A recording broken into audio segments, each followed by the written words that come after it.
Hello everyone, good morning. কেমন আছো তোমরা?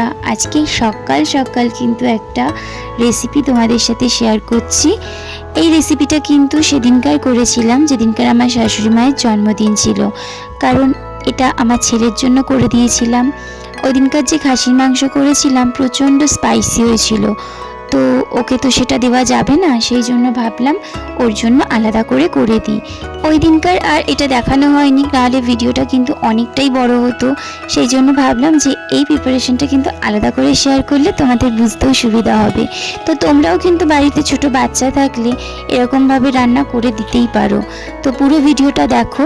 বড়দের জন্য যে মশলা আমি ব্যবহার করেছি সেটা কিন্তু আমি এখানেও দিয়েছি, তবে পরিমাণে কম। তোমরাও কিন্তু খাসির মাংসের এরকম সিম্পল রেসিপি ট্রাই করতেই পারো। আর যদি মনে করো বড়দের জন্য করবে, সেটাও কিন্তু করতে পারো। খেতে কিন্তু দারুণ হয়েছিল। শুধু একটা জিনিস অ্যাড করতে আমার মনে নেই, সেটা হলো বাটার। ভিডিওটা যদি ভালো লাগে তাহলে অবশ্যই কিন্তু লাইক কমেন্ট করো। টাটা।